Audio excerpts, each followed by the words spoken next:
ಗುಂಡಾಗಿರಿ ಮಾಡ್ತಾ ಇದ್ದಾರೆ, ಅವ್ರಿಗೆ ಭಯ ಬಂದಿದೆ. ಎಲ್ಲ ಮತಗಳು ಬೋಗಸ್ ಮತದಾನ ಮಾಡ್ಯಾರಲ್ಲ, ದಿವಸ ಸತ್ತವರೆಗೂ ವೋಟಿಂಗ್ ಆಗ್ತಾರೆ. ಮಾರು ವಿಷಯದಲ್ಲಿ ಬಂದು ವೋಟಿಂಗ್ ಆಗ್ತಾರೆ.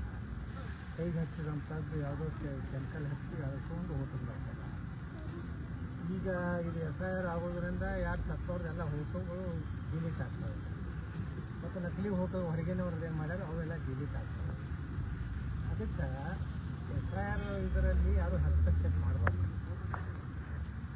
ಇವತ್ತು ಜನಪ್ರತಿನಿಧಿಗಳು ಸಹಿತ BLO ಜೊತೆಗೆ ಒಂದು ರೀತಿ ಪ್ರೀತಿಯಿಂದ ಏನು ತಪ್ಪಾಗಿದ್ದರೆ ಹೇಳಬೇಕು. ಆದರೆ ಎಲ್ಲರಿಗೂ ಅಧಿಕಾರ ಇದೆ. ನೀ ಯಾಕೆ ಬಂದು ಇವೇನು MLAನೂ ಅಲ್ಲ, MP ಅಲ್ಲ, ಅಥವಾ ಬಿಜಾಪುರದ ಆದಿಲ್ ಸಾಹೇಬ್ ಮರಿಮೊಮ್ಮಗನೂ ಅಲ್ಲ.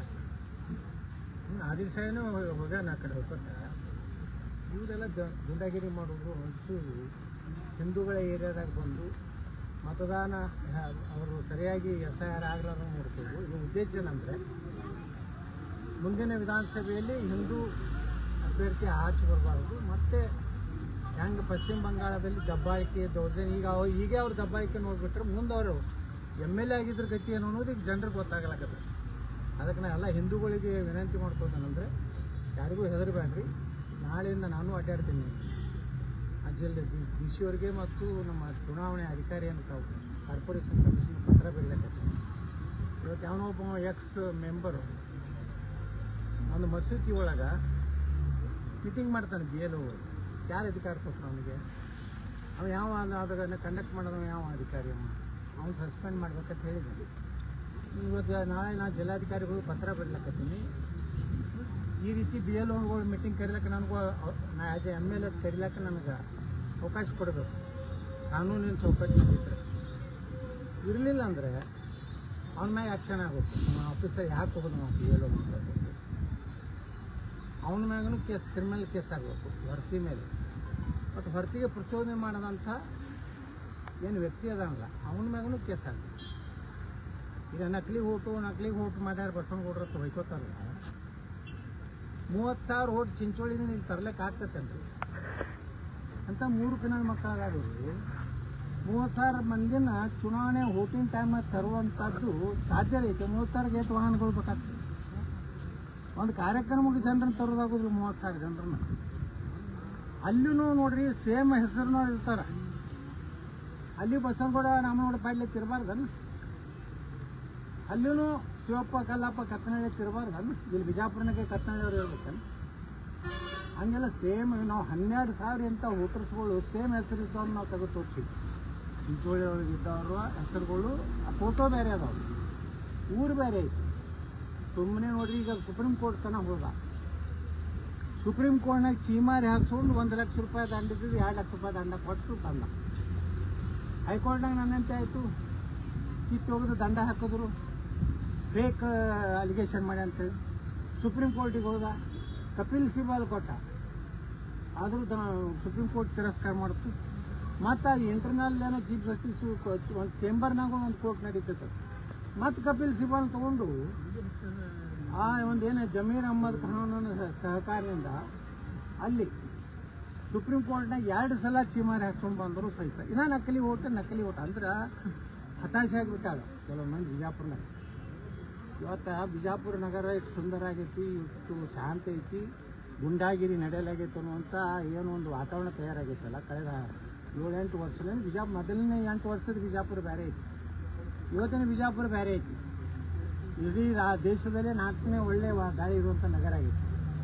ಇದು ಎಲ್ಲ ಇದನ್ನು ಹಾಳು ಮಾಡಬೇಕು, ಇದನ್ನು ಇನ್ನೊಂದು ಸಣ್ಣ ಮಿನಿ ಪಾಕಿಸ್ತಾನ ಮಾಡಬೇಕು ಅನ್ನೋಂಥ ಪಾಕಿಸ್ತಾನಿ ಪ್ರೇಮಿಗಳು ಸುಮ್ಮನೆ BLOಗಳು ಅಂಟಿಸೋದು, ಈ ರೀತಿ ನಕಲಿ ಓಟ್ ಮಾಡ್ಯಾರ ಅನ್ನೋದು. ಯಾವ ಹಿಂದೂಗಳು ನಕಲಿ ಓಟ್ ಮಾಡ್ಯಾರ ಬಿಜಾಪುರನವರು.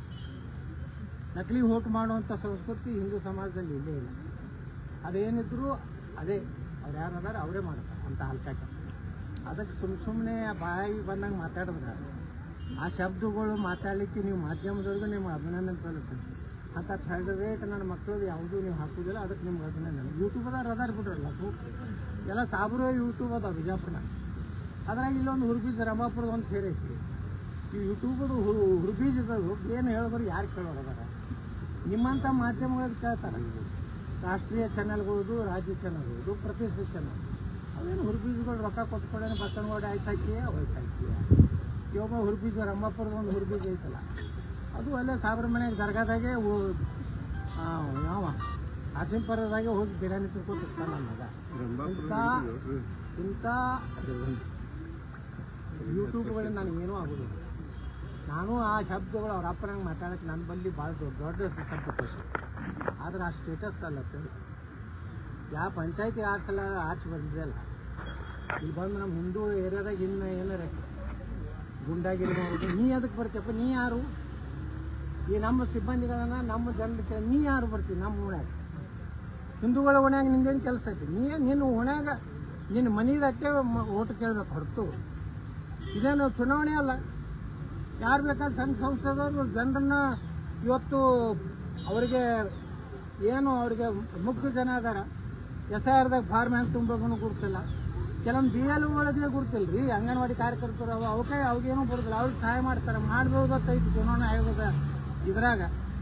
ನೀವೇನೆಲ್ಲ ಹಿಂಗೆ ಗುಂಡಾಗಿರಿ ಮಾಡ್ತೀನಿ, ನಮ್ಮ ಸರ್ಕಾರ ಐತಿ, ನಾವು ಪಾಕಿಸ್ತಾನ ಮಾಡ್ತೀನಿ ಅಂದ್ರೆ ಬಿಜಾಪುರ ಹಿಂದೂಗಳು ಹೇಳ್ತೀನಿ, ನೀವೆಲ್ಲರೂ 100% ಮತದಾರ ಆಗ್ರಿ. ಈ ಬಿಜಾಪುರ ಯಾವಾಗಲೂ ಹಿಂದೂಗಳ ಕೈಯಾಗಿರ್ಬೇಕು. ಇವರೆಲ್ಲರಿಗೂ ಭಯ ಬಂದಾಗ ಸುಮಾರು 10-15 ಸಾವಿರ ಬೋಗಸ್ ಸತ್ತವ್ರು ಓಟ್ ಹಾಕೋದು ಬಂದಾಗ ಅದಕ್ಕೆ ಇದೆಲ್ಲ ಕಿತ್ಕೊಂಡು ಹೋಗ್ತದೆ ಅಂತ ಹೇಳಿ ವಿಜಯಪುರ ನಗರದಲ್ಲಿ ಈ ನಾಟಕಕ್ಕೆ ಒಂದು ನಾಟಕ ಸರ್. ಅದು ಪರ್ಮನೆಂಟ್ ರೆಸಿಡೆನ್ಸಿ ಅಂತ ಕೊಟ್ಟು ಮತ್ತು ಅದನ್ನು ನೋಡ್ರಿ. ಈಗ ಇದರಾಗ ಬಾಂಗ್ಲಾದೇಶಿಯರು ಎಷ್ಟದಾರ, ಮತ್ತೆಲ್ಲೆಲ್ಲಿ ಇಲ್ಲಿ ನೋಡ್ರಿ, ಇವತ್ತು ಪಾಕಿಸ್ತಾನದವ್ರು 3 ವರ್ಷ ಸಿಗ್ಲಾಕತ್ತಾರೆ, ಇಲ್ಲಿ ಕರ್ನಾಟಕದಲ್ಲಿ ಬಾಂಗ್ಲಾದವ್ರು ಸಿಗ್ಲಾಕತ್ತಾರೆ, ಇಲ್ಲೂ ಅದಾರ. ಇಲ್ಲೂ ಸುಮಾರು 2 ವರ್ಷ ಬೋಗಸ್ ಹೋಟಿಂದ ಒಂದು ಇದು ಮಾಡಿ ಇವತ್ತು ಲೋಕಾಯುಕ್ತ ಮುಂದೆ ಬಂದರು. ಅದಕ್ಕೆ ಇವ್ರಿಗೆ ಏನಾಗಿದೆ, ಇವರು ಬಿಜಾಪುರನ ಹಾಳು ಮಾಡಬೇಕು ಅನ್ನೋದು. ಇವ್ರೇನು ಒಳ್ಳೆ ಮಂದಿ ನೋಡ್ರಿ, ಅವ್ರು ಮಾತಾಡೋದು ಅವ್ರ ನಡವಳಿಕೆ ನೋಡಿಬಿಟ್ರೆ ಇಂಥವ್ರು MLA ಆದ ಗತಿ ಏನಾಗ್ತದೆ. ಬಿಜಾಪುರ ಶಾಂತೂರು ಐತಿ, ಬರೋಬ್ಬರಿ ಇಟ್ಟಿವಿ ನಾವು. ಇವ್ರು ಎಲ್ಲಿ ಇಡ್ಬೇಕಲ್ಲಿ ಇಟ್ಟಿವಿ. ಇನ್ನು ಮುಂದೆ 2028ಕ್ಕೆ ನಾವೇ ಆರಿಸಿ ಬರೋದು. BJP ಅವ್ರಿಗೆ ಹೇಳ್ತೀನಿ, ನೀವೇನು ಕಿಸೋದ್ರು ನಿಮ್ಗೆ ಯಾರಿಗೂ ಟಿಕೆಟ್ ಸಿಗೋಲ್ಲ. ಹಾಂ, ನೀವು ಯಾರು ಬೇಕಾದ್ರೆ ಹಾರಾಡ್ರಿ, ಅಲ್ಲೇ ನಿಮ್ಮ ಮೋನಾಗೆ ಹಾರಾಡ್ರಿ. ಈಗ ಹೊಸ ಹಿಂಗೆ ಹೊಲಿಸಿದ್ರು BJP ಟಿಕೆಟ್ ಸಿಕ್ಕೋದಕ್ಕೆ. ಮೊನ್ನೆ ನಾ BJP ಓಟ್ ಹಾಕಿದ್ಮ್ಯಾಗ ಮತ್ತೆ ಅಂಗಿ ಹೋಗೋದು ಜೀನ್ಸ್ ಪ್ಯಾಂಟ್ T-ಶರ್ಟ್ ಹಾಕೊಂಡಾಗ. ಯಾಕಂದ್ರೆ ಚಿಕ್ಕೆ ಬಿಡ್ತು ಅಂತ. ನಾನೇನೋ ಕಾಂಗ್ರೆಸ್ಸಿಗೆ ಓಟ್ ಹಾಕ್ತೀನಿ, ಹೊರಗೆ ಹೋಗ್ತಾನ ಯತ್ನಾಳ್ ಮುಗಿದು ತಿಳ್ಕೊಂಡಿದ್ದೆ. ಮತ್ತು ಅಂಗಿ ಕಳೆದು ಯಾಕಂದ್ರೆ ಮಾರಿ ಮಾಡ್ಕೊಂಡು ಗಡ್ಡ ಬಿಟ್ಕೊಂಡು ಅಡ್ಡ ಹೇಳಿ ಬಿಡೋದು ಅದು ಮುಂದವು. ಆದ್ರೆ ಮೊನ್ನೆ BJPಗೆ ನಾವು ಓಟ್ ಹಾಕಿದ್ದೆ. ಅದಕ್ಕೆ ಹಾಕಿದೆ, ನಾ ಯಾವ ಪಕ್ಷದಿಂದ MLA ಇದನ್ನ ಹಾಕೀನಿ, ಅದಕ್ಕೆ ವೇದಿ ಹೊಡ್ಕೊಂಡವು. ಅವ್ರೇನು ತಿಳ್ಕೊಂಡಿದ್ರು, ಏನೋ ಕಾಂಗ್ರೆಸ್ನವ್ರು ಒಂದು 7-8 ಕೋಟಿ ರೂಪಾಯಿ ಕೊಡ್ತಾರೆ, ಅಭಿವೃದ್ಧಿಗೇನೋ ಒಂದು ಏನೋ 50 ಕೋಟಿ ರೂಪಾಯಿ ಕೊಡ್ತಾರೇನೋ ಆಶ್ವಾಸನೆ ಕೊಟ್ಟು ಓಟ್ ಹಾಕ್ಯಲ್ಲ. ಮಂದಿ BJP ಹಾಕ್ಯಾರಲ್ಲ, ಯಾರು ಹಾಕ್ಯಾರ ಕೊಡ್ತಲೇ ರಾಜ್ಯಾಧ್ಯಕ್ಷರೇ ನಾವು ಹಾಕ್ಸೋಣತ್ತರು. ನಮ್ಗೆ ಸುದ್ದಿ ಅವನೇ ಹೇಳ್ತಾರೆ, ನೀವು DK ಶಿವಕುಮಾರ್ ಹೇಳ್ದಂಗೆ ಹಾಕಲಿಲ್ಲ ಅಂದ್ರೆ ನಾನು ಎಲ್ಲ ಹಗರಣಗಳು ತೆಗಿತಾನ. ವೋಟಿಂಗ್ ಆದ ಮ್ಯಾಗ ವಿಪ್ ಇಶ್ಯೂ ಮಾಡ್ತಾರೆ. ರಾಜ್ಯಾಧ್ಯಕ್ಷರು ವೋಟಿಂಗ್ ಆದ್ಮ್ಯಾಗ ಯಾರು ವಿಪ್ ಇಶ್ಯೂ ಮಾಡ್ತಾರೆ? ವೋಟಿಂಗ್ಗಿಂತ ಮೊದಲ ವಿಪ್ ಇಶ್ಯೂ ಮಾಡ್ತಾರೆ. ಅವ್ರು ವಿಪ್ ತಗೊಳ್ಳಿ ಅವ್ರ ಮನೆಗೆ ಹೋಗಿ ಹಾಕ್ತಾರೆ. ನೀವು ಅಧ್ಯಕ್ಷ ಅಲ್ಲಿ ಓಟ್ ಹಾಕಿ ಬರ್ತಾರೆ, ಅಲ್ಲಿಂದ ವಿಪ್ ಬರ್ತಾರೆ. ಅಂದ್ರೆ ಭಾರಿ ವ್ಯವಸ್ಥಿತವಾಗಿ DK ಶಿವಕುಮಾರ್ಗೆ ಸಹಾಯ ಮಾಡಲಿಕ್ಕೆ ಈ ರಾಜ್ಯಾಧ್ಯಕ್ಷ ಅತ್ಯಂತ ನಾಚಿಕೆಗೇಡಿ ಕೆಲಸ ಈ ರಾಜ್ಯದಲ್ಲಿ ಮಾಡಿ. ಮೊನ್ನೆ ಪತ್ರದ ಮೂಲಕ ನೀವು ರಾಷ್ಟ್ರೀಯ ಅಧ್ಯಕ್ಷರಿಗೆ ಒಂದು ರೀತಿ ಎಕ್ಸ್ಪ್ಲನೇಷನ್ ಕೊಟ್ಟಂಗಿತ್ತು ಸರ್. ನಾ ಯಾಕೆ ಕೊಟ್ಟೆ ಅಂದ್ರೆ ನೋಡ್ರಿ, ನಾ ಬರೀ ಮೂಕು ಹೋಗಿ ಅಲ್ಲಿ ನಾನು ಏನಾದ್ರು ಓಟ್ ಹಾಕಿದ್ರೆ ಈ ನನ್ನ ಮಕ್ಕಳದಾರಲ್ಲ ಅವನು ಫೇಕ್ ಅಕೌಂಟ್ ಅದಲ್ಲ ಸಾಮಾಜಿಕ ಜಾಲ, ಆದರೂ ಹಾಕಿದ್ರು ಅವರು. ಯತ್ನಾಳರು ಕಾಂಗ್ರೆಸ್ಗೆ ಹಾಕಿದ್ದಾರೆ ಅನ್ನೋ ಸಂದೇಹವಿದೆ. ನಿಮ್ಮ ಅಭಿಪ್ರಾಯ ಏನೋ ಹಾಕಿಲ್ಲ. ನಾನು ಇಷ್ಟೇ ಹೇಳ್ತೀನಿ ವಿಜಯೇಂದ್ರಗ, ನನ್ನ ವೈಯಕ್ತಿಕ ವಿಚಾರನಾಗ ನನ್ನ ಕುಟುಂಬದ ಬಗ್ಗೆ ಏನಾದ್ರು ನೀನು ಕೆಟ್ಟ ಶಬ್ದಗಳನ್ನು ಹಾಕಿರಿ ಅಂದ್ರೆ ನಿನ್ನ ಕುಟುಂಬದ ಇತಿಹಾಸ ನಾನು ಬಲ್ಲಿ, ನಿಮ್ಮ ಅಪ್ಪಂದು ನಿಮ್ಮ ಅವ್ವಂದು ಎಲ್ಲ ನನ್ನ ಬಲ್ಲಿ ಇತಿಹಾಸ. ನೀವು ಸುಮ್ಮನೆ ಹುಷಾರಲ್ಲೇ ಹಾಕೇ ಇರೋದು. ನೀನು ನಕಲಿ ಏನು ಫೇಸ್ಬುಕ್ನಾಗ ಅಕೌಂಟ್ ಮಾಡಿ ಅಸಹ್ಯ ಬರೆಸ್ತೀಯಲ್ಲ, ನೀನು ಇತಿಹಾಸನೂ ನನಗೆ ಗೊತ್ತು. ನಾನು ಬರ್ಸ್ಲಕ್ಕೆ ಕಾಲ್ ಮಾಡ್ತೀನಿ ಅಷ್ಟೇ. ಈಗ ಹೋಗೋ ಕಾಲ ಬಂದೈತಿ, ನೀನು ಮುಗಿದೈತಿ. ಎಷ್ಟು ಶ್ರೇಷ್ಠ ಎಷ್ಟು ಒಳ್ಳೆಯ ರಾಜಕಾರಣ ಗೊತ್ತಾಗೈತಿ. ಭಾಳ ಹಾರಾಡಬೇಡ. ನೀ ಏನಾರೇ ವೈಯಕ್ತಿಕ ನಾನು ವಿಷಯ ಹಾಕಿದೀವಿ ನಿನ್ನ ಚೇಲಾಗಳ ಕಡೆಯಿಂದ ಅದಕ್ಕಿಂತ